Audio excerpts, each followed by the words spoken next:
All right, so we'll be talking about designing technology solutions to impact engagement and socialization of persons living with dementia. Soon-to-be Dr. Ursula Jaros is a senior research associate here at Benjamin Rose. She's also the co-developer of the SHARE program, which you heard a little bit about this morning, and runs, 3 NIH grants going on. So, plenty of spare time for hobbies. So welcome. We are so happy to have you here, Sylvia. Aw, I didn't even earn it. Thank you so much, everybody. Hi, everyone here at Benjamin Rose. I feel very fortunate to be on my home field here presenting to you all today. Hello to everyone online as well. Thank you so much for joining. Kylie gave me a couple of options of what I wanted to talk with you all about today. I have several digital interventions that I've either helped develop or tested, and I thought, you know what? Today is the day that I really want to spend talking to you all about one of my newest interventions. It's called Making Connections Through Music. And while we talk today, I just want you to keep in mind the question, why music? Why are we choosing music why is music used as medicine? Why is music so impactful and helpful in the dementia care space? And I hope that you walk away from this presentation today with a really good idea of why we've chosen music for this program. To give credit to our funder, our funding is provided by the National Institute on Aging for this study, so thank you to NIA. And I'm going to talk about a couple of things today, and I'm going to speed through some of the things. But what I really wanted to hit home is the importance when we develop therapeutic interventions for engagement for persons with dementia. I'm of the belief that everyone deserves to be engaged, to do things that they love and enjoy for their entire lives. And as we age and things become more challenging, it's more important than ever to try to figure out ways to continue to do the things that we've always enjoyed for our quality of life, for our dignity, and for our general happiness and well-being. So using technology for solutions to engage older adults with dementia is applicable across care settings, so at home, in other community settings like senior centers, adult day programs, as well as in residential care, assisted living, even independent living, and nursing home settings. These types of interventions cross all stages of dementia, the entire trajectory, which is really important, and cuts across multiple types of helpers. So anybody can learn how to deliver these types of programs. And today I'm going to talk about the innovation of making connections through music, the importance of partnerships in creating these interventions, and also the importance of having a little bit of business savvy to try to commercialize these types of interventions to make them scalable, get them in the hands of as many people as we can to help as many people as we can. And then we got to figure out, how do we keep these programs going in the long term? So different types of dementia technology solutions. So you've heard about several today. So there's solutions that are used by people with dementia. So clocks, signage, navigation aids, alerts, those sorts of things. Solutions that are used with, solutions that are collaborative. They include the persons with dementia in their development and also in their delivery. So activities programs, different types of communication interventions, and like reminiscence and life story therapy, life review work, that sort of thing. So solutions with, and then solutions on, things that we've all heard about and might even use. So safety and security technologies, location, apps, alarms, different types of monitoring. But today I'm going to focus on one technology solution that is used with persons with dementia, and that's called Making Connections Through Music. This intervention I developed in 2017.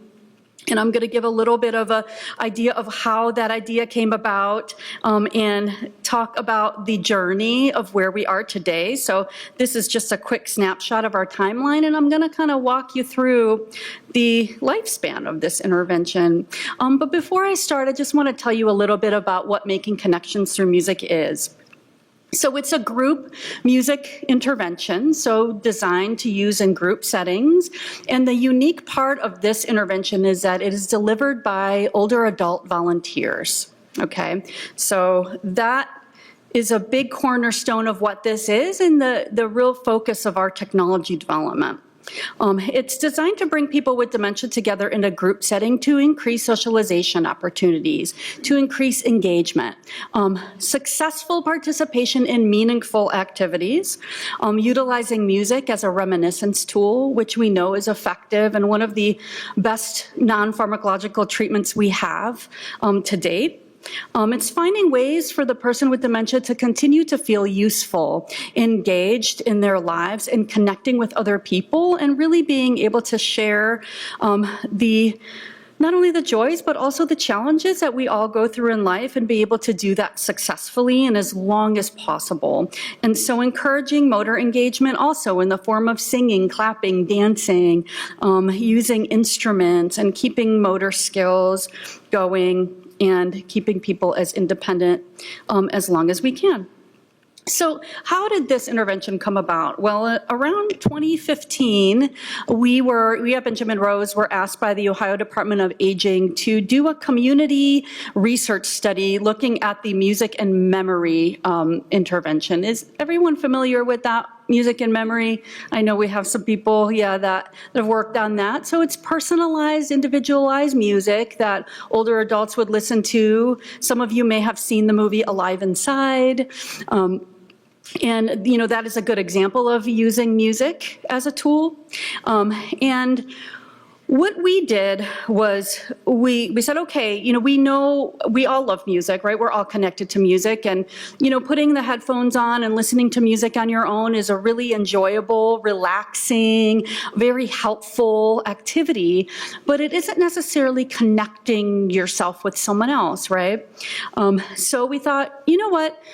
Ohio Department on Aging connected us with, in Lake County, Ohio, the Retired Senior Volunteer Program. And there was a report that came out in Lake County, and that happens to be the county in which I live in Ohio. And that report uncovered a huge unmet need in the Lake County community, and that is promoting engaging activities that increase well-being in older adults. We learned in Lake County that older adults were getting increasingly isolated, especially caregivers of people that were struggling with their memory or have been diagnosed with dementia. We also uncovered through that report that there's a lack of volunteer opportunities and the lack of volunteer infrastructure. And we thought, you know what, we have this tool. We learned a lot through this music and memory program. I'm going to develop a group music intervention to try to tap into some of these unmet needs in Lake County. And the Lake County commissioners were offering a small grant opportunity to investigate this further. And that is where the Making Connections Through Music program was born. And we really wanted to address the lack of senior center utilization, not only for older adults in general, but for caregivers specifically. And then really persons living with dementia, even in the early stages, aren't really utilizing senior center services. So we thought, let's get people out of their homes into the senior centers and see if we can, get people using senior centers more. Now, the research implications around developing evidence-based group engagement opportunities. Really, we have such a great opportunity here to address loneliness and social isolation using a tool that we all know and love, which is music. We can positively impact well-being, increase quality of life, and preserve dignity through socialization, which we all deserve. This is where I'll kind of speed through. You all will get the slides, but I'm not going to spend a ton of time talking about theory, but I do want you to know that Making Connections Through Music has a very strong theoretical foundation of the comprehensive process model of group engagement. And here's this big scary diagram, and I'm not going to go through everything in detail, but you'll have the slides. So, spend some time taking a look at it so you can understand kind of the bones that our intervention is built, the foundation. And really what we're looking at is addressing these three components. So environmental factors, right? How important is it to run an activity in a room that has appropriate noise levels, minimize distractions? Like, who wants to sit in a room that's too hot or too cold, or the lights are too bright, or, it's just not comfortable, or the seating isn't correct. And there's a lot of things that are distracting and preventing people from properly engaging and giving them the highest chance of success, right? So that's one of the main components. The other is personal, so personal attributes. So we're looking at cognitive function. This is a strength-based intervention, so that means we can work with anyone, and it doesn't matter the level, because we're really paying attention to what are the remaining skills and strengths. We're not focusing on deficits, right? So we're really looking at cognitive strengths, social abilities. What type of socialization type are you? And what are your current sensory abilities? And we want to build off of those strengths. And then also looking at the activity content. What type of activity? Does it have meaning to the person? Does it include or require any sort of physical activity? And does it promote connection with others? And our intervention does all of those things. And so this whole diagram got even scarier, if you can even imagine.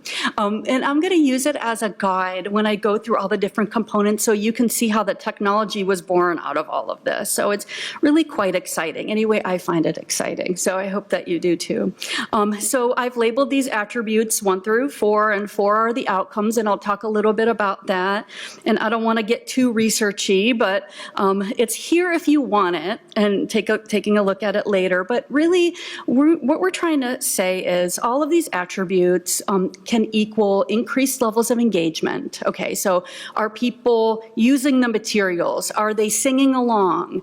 Are they dancing? Are they clapping? Are they using the instruments? We're really big part of our intervention. The second one is personal attributes. How are we able to design something to help anybody perform something successfully with dignity and with enjoyment, and then, what materials are we going to use? So I'm going to walk everybody through that. But we're hoping that these 3 components will equal higher levels of engagement, more positive affect, more smiling, less sadness, less anxiety, and also an increase in certain types of behaviors and a decrease in others. So less sleeping, less behavioral expressions, and more positive affect. So we created a rudimentary version. I'll show a video of that, and then those results translated into our digital technology, which included an online course for training volunteers as well as a tablet application. So I'm excited to show you all those. So originally, we started off with 6 sessions, and as you can see, the session themes. So this is kind of a basic model here, right? We have 6 sessions. Each of them has a session theme around a topic area that we can all relate to. So first one is celebrations and, birthdays, weddings, all the things that we celebrate throughout our lives. Weather and seasons. We could all relate, especially living in the Cleveland area of our crazy weather, right? We all have connections to weather, to love, romance, friendships, those sorts of things. So 5 sessions and the greatest hits that they get to pick, which is their favorite one, and we do all of those in session 6. But that is a 6 session. Each session theme has topic areas associated with them, and that's where we started. And this is what our original materials look like. So talking about some of those external attributes and the stimuli, the activity content, how important it is to give people using the printed word, which we know reading hangs in there until the last stages of dementia. So we had a big poster board with some big images with some signage that would remind people what our topic was today. And that big poster board would sit behind the volunteer, and the volunteer would use it to just re-engage everybody into the main topic. We see a basket of instruments. We used an iPod Shuffle. Anyone still use an iPod Shuffle?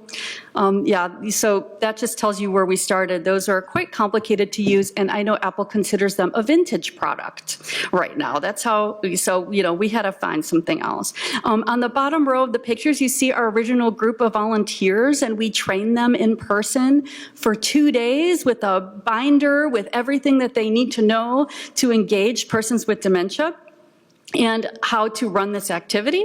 So you see a little bit of that, and on the bottom right, that's what their training materials looked like. It was just a paper binder with all the good information inside. And now I'm gonna show you a video of our original intervention if it works. So let's see here. I think we can. I think we can send I think we could send a link for everybody to watch it. Yeah, sorry. Best laid plans. So let's try again. Let's keep moving. Anyway, as you've imagined, it was such a wonderful experience. and so great, and everyone had fun. But I guess I'll describe our volunteer here on the left did such a great job of inviting our participants up. With this woman in particular was dancing and having a good time, and it was so great. Part of what we do then is also show photographs. They would hold photographs that would tie into the themes and then reminisce, and that particular song was Fun, Fun, Fun. I won't sing it for you. It would just be bad for everyone involved. But there was a picture of a car, and then everyone was reminiscing about their first car or their child's first car. So you get the idea. I'm hoping my next video plays. We'll try. But in the pilot study, we did find some encouraging outcomes in terms of extremely high levels of engagement. So upwards of 97% engagement, of active engagement. So people either responding to the discussion questions, holding the materials in their hand, playing instruments, singing, dancing, clapping, foot tapping, the whole deal. High levels of positive affect, a lot of smiling and laughing and connecting with others. Also high levels of satisfaction of the person with dementia participating, as well as low levels of non-engagement, so sleeping during an activity or staring off or like getting distracted by something else, and no instances of agitation or negative affect, which, you know, it was preliminary. It was a small study. It was 78 persons with dementia, but it was a preliminary encouraging finding, telling us that, you know, maybe we should consider expanding this and doing something more. And so I think these findings from our volunteers, so we had 28 volunteers and 2 pilot studies, and, you know, 65% of them felt they were sufficiently trained in dementia education, not very well trained in technical education. They were all worried about the technology and not comfortable at all using it. They felt like they were sufficiently trained in running the group music activities, but they would make some changes to some of the materials that they used. So that was really interesting to know. But I think the main thing we took away was, would you volunteer for this program again? And 100% of them said yes. So we knew that we had something special that people really enjoyed, but we just didn't give them the best opportunity to learn how to conduct such a program very easily. So what we then decided to do was, you know, we need to expand this intervention, but we need funding first. And we need to look into our results even further to see what we can come up with. And so what I did was I asked an old colleague of mine who was a musician himself, who I used to work with developing these types of interventions for over 20 years, hey, I have this music intervention. Are you interested in it? And this gentleman on the right here with the glasses, my friend Greg, and Greg said, yes, this is so cool, Sylvia, let's do something. So we decided to start writing grants. This was before 2020 because we all know what happened then. And we wrote a couple grants, and, you know, we were going through that process, and we were successful. So, you know, just to say how important it is to develop really fruitful partnerships when you are trying to develop a digital intervention and trying to bring it to scale. So Benjamin Rose, as you know, we've been here since 1908. So we were looking for a friend and trying to get this going. And so my partner, Greg Gorzel, is with a company called Hopeful Aging. They're a for-profit company, but they're a global leader in dementia innovations. And it was really great to be able to lean on a former colleague to reconnect and write this grant here, which is a small business technology transfer grant through the National Institute on Aging. And we got funded for a 3-year study here, as you can see. It was kind of a big one. And, you know, you need a little bit of money to help develop some of these technologies. So this was really helpful. So in phase 1, we conducted some focus groups to ask people what they think and what they like. And then we developed the product, and now we're in the middle of a clinical trial. So I'm going to talk a little bit about that. So in phase 1, we developed some prototypes on a tablet application that looked a lot better than what the paper stuff looked like. I mean, it wasn't perfect, but people liked it. So we thought, hey, we're on the right track here. So we developed 2 sets of prototypes. Sorry, I'll go back. One is for a tablet application, so we can kick that iPod shuffle to the curb, and then a volunteer training course that would be conducted online so we can get rid of that binder. So, you know, look at us, we're upgrading. And it, you know, it wasn't easy, but we got a lot of really great feedback. So we conducted We have 5 minutes left. Oh, I'm going to have to fly. So we had some focus groups going, and look, 100%, everybody loved it. It was great. And then our volunteers, we had a whole set of focus groups who also loved what we were trying to do. So we said, all right, well, instead of 6 sessions, we're going to do 16. So these are the topics. So we expanded a lot of our sessions. And then this is what our training course looks like. So looking at those external attributes, we wanted to teach volunteers to how to set up the room and how to welcome people and how to use all the features. So everything's online. So we gave them more training on how to lead the session. Here's an example. They click on these little yellow circles and it tells them, how to, how to design the lighting, how to arrange the seating, how to do all the things to reduce distractions and minimize noise. We talked about session length, so they're clicking on a bunch of stuff and reading things and watching videos. And this is an example of our tablet application. They have a checklist that they click to make sure they do everything they're supposed to do. And they told us they didn't get enough dementia education, so we gave them more. So a lot of clicking in the brain and understanding some things that, were designed for lay people. So it was, really written in a way that's understandable so they can learn about the different types of dementia. So they can engage people better. We taught them about communication and focusing on strengths and how to make things harder or easier depending upon the strengths of the group and, what to say and what not to say and how to say things more effectively and all of those great things. And how to use the senses as strengths when some of the other cognitive skills aren't necessarily as strong as they once were, and really trying to teach people how to use and select familiar music. And in our app, there's a lot of really great songs and a lot of questions and photographs. So we got rid of the big poster board, and now the photographs are on the tablet streams to a television, and it's all on a TV, and everybody can see it, which is really great. And as we're teaching people how to engage and use the technology, we're also using external memory aids. So you see some artwork there that's tailored to every theme, which is really a beautiful looking tablet application, and really helps volunteers do it very simply.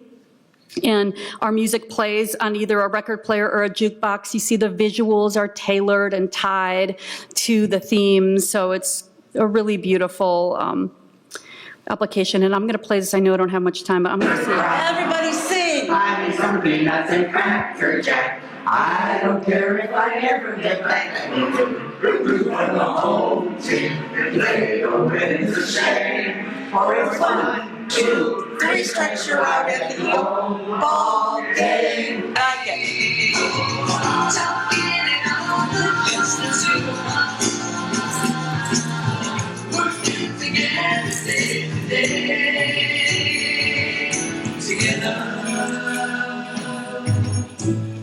Everybody sing! I need some peanuts and Cracker Jack. All right. We're in the middle of a clinical trial. I know I'm running out of time. We have 2 groups, one that's led by trained older adult volunteers and one that's trained by staff. And what we're trying to do is determine if our trained volunteers can produce the same amount of engagement and positive affect as staff can. So the staff shortages that are in residential care, we hope we can address through volunteer efforts, and that is the goal of our clinical trial. We're looking at 12 sites and 144 persons living with dementia, and we are almost all the way through that study. There's a QR code. You can look at more information if you want. Conclusions, involving older adults as volunteers to help increase engagement opportunities in community and residential care settings is a viable option.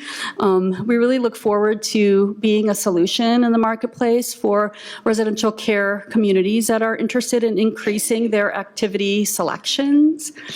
So that is where we're heading, and I hope that I know you weren't able to watch the first video, but I hope that this presentation could at least get you talking about why music is medicine, and how important it is for us to learn more as researchers. And music is a tool you can use at home with your loved ones, and to reminisce and create new memories, which we know we all deserve to create new memories. And I have one last thing. So I know music is very important to all of us, and I thought I'd leave you with some lyrics from one of my favorite songs from the Dave Matthews Band. Anybody Dave Matthews fans in here? And it's a song called Something to Tell My Baby. So I think of this song when I think about this intervention and how proud I am of it and how much good we can do. So someday we're all going to leave here, maybe sooner than we wanted. It's special because it's fleeting, all of the things that we did. What do we leave behind us? Something that will remind them, something to make them smile when they think about it, something they can reach for, something to hold on to, something to keep us hopeful. Forever at the ending, impossible, but just maybe. And when they think about it, there's something to remind them. It's going to make them smile and maybe make things easier, as long as we remember it's as good as real. Thank you.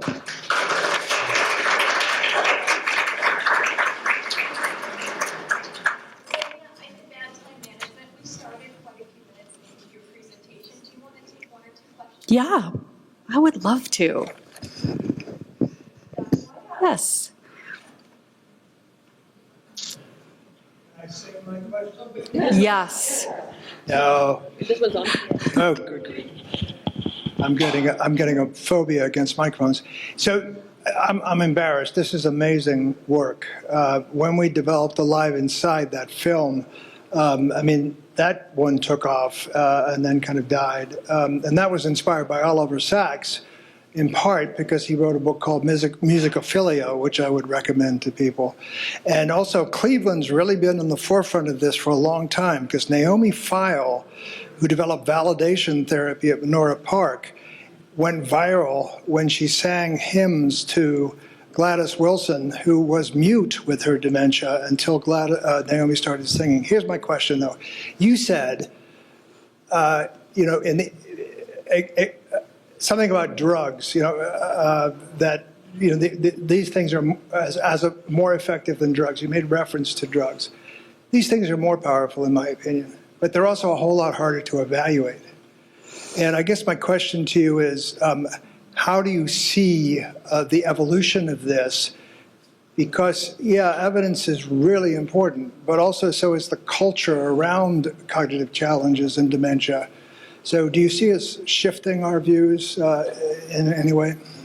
Yeah, and let's come full circle, because I started my career at Menora Park. So a lot of my work now is based on the foundation of Montessori-based activities for persons with dementia, and that's kind of where I started along the way. And I really hope that interventions like this, and what I said was non-pharmacological, right? Like and I agree with you, these are more powerful and readily available, but I guess the findings just aren't as bought into. I don't know, but I really do think that it's more powerful to have something that's a scaffold around when we start to struggle. We all, as we age, will start to struggle cognitively, even within normal aging.